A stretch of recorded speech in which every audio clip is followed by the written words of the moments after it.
guys, what's up? It's Stephanie. I am back today with another video. Today I'm going to be talking about letters of recommendation. So I'm going to be talking about letters of recommendation because CASPA opens up pretty soon. It opens in April, towards the end of April. And I know most of school open up their applications for PA school towards the beginning of May. So it's really important to have everything ready for your application, which includes your letters of recommendation. So if you're interested, I'm going to be talking today about your letters of recommendation, how many you need, who you should get them from, and then also I'll be talking about my experience getting my letters of recommendation. I'll also be showing you just a preview of my letters of recommendation if you're interested, so just so you can look at them, okay? Alright, and if you're interested, stay tuned. Talk to you soon. Okay, so for letters of recommendation, CASPA suggests that a minimum of 3 letters of recommendation should be included in your CASPA application. You are able to submit up to 4 letters of recommendation. I know the majority of the schools that I applied to, they only required 3. There was one school that only looked at 2 of your letters of recommendation, not all of them. So that's why I think it's important to choose who you're going to choose for you to use your letter of recommendation. According to the CASPA website, it states that they suggest to get somebody who is your employer, either an MD or PA you might have worked with, or a professor who knows you very well. So that's exactly what I did. Now, I did apply twice. The first year that I applied, I actually did do that. I got a letter of recommendation from a PA I work with. He had only known me for about a year, so he didn't know me that well. He wrote me still a good letter of recommendation. I also got a really good letter of recommendation from my professor who I did research with. She knew me very well because she had me for classes 3 years prior, so she knew me for 3 years. Plus, like I said, I did 1 year of research with her.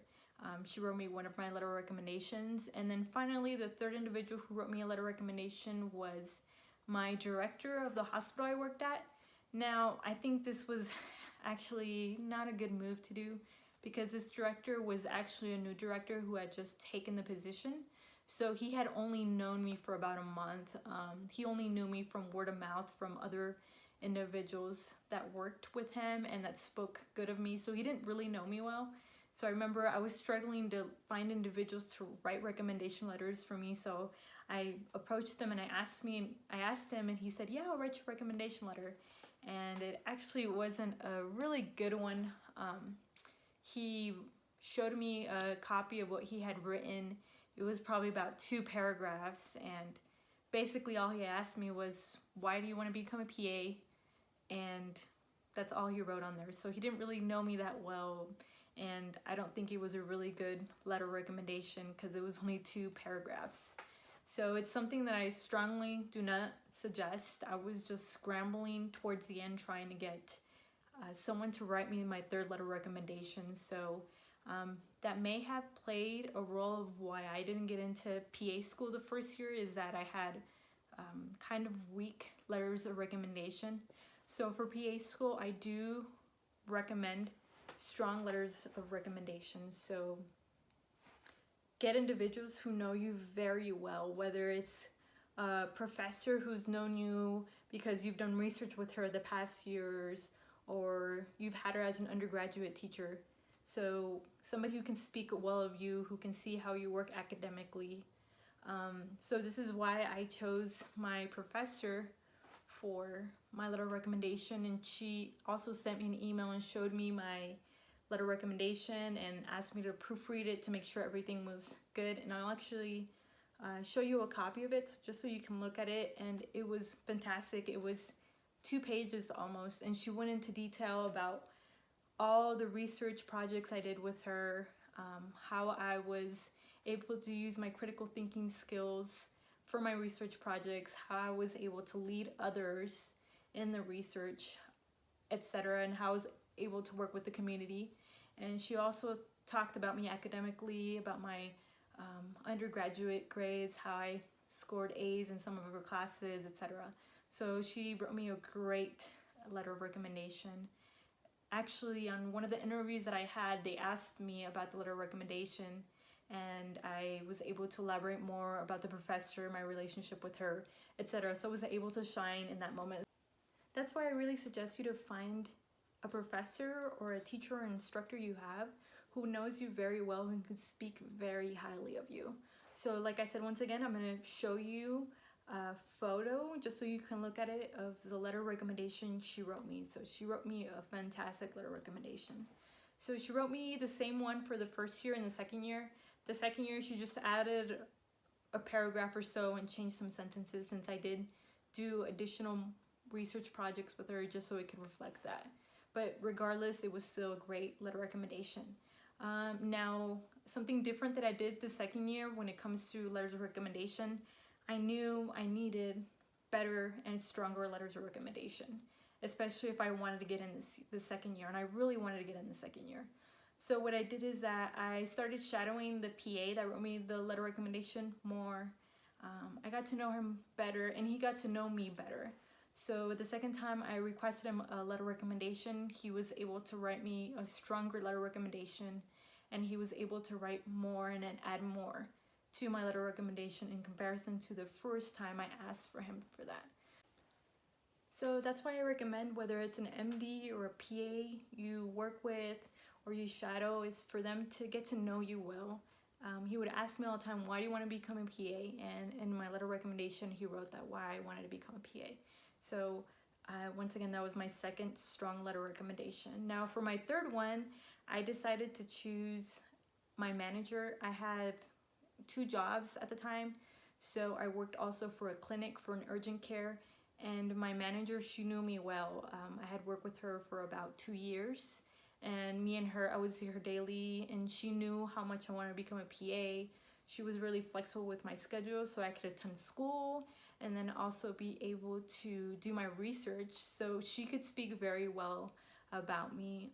She also knew my work ethic, how I worked as an employee, how I was able to get along with other employees. So this is what she also wrote in my letter recommendation. And she wrote me a really strong letter recommendation. It was a page long, but she wrote all the reasons why she thought I was perfect for the program, and how she had seen how I strived to want to become a PA, and how I always strive to do the best in my job, etc. So she wrote me a really good letter recommendation. So towards the end, I had 3 really great letters of recommendation, and I think this is what also played a key role in me getting accepted into PA school. So that's just my experience.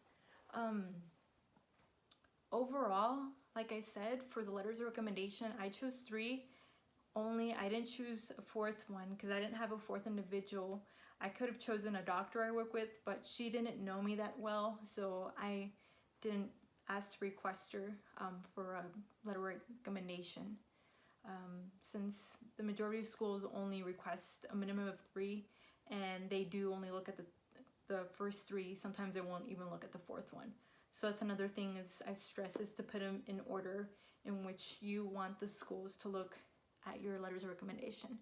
So I had 1 letter recommendation from a manager that worked with me, that knew me for 2 years, that could speak about my work ethic.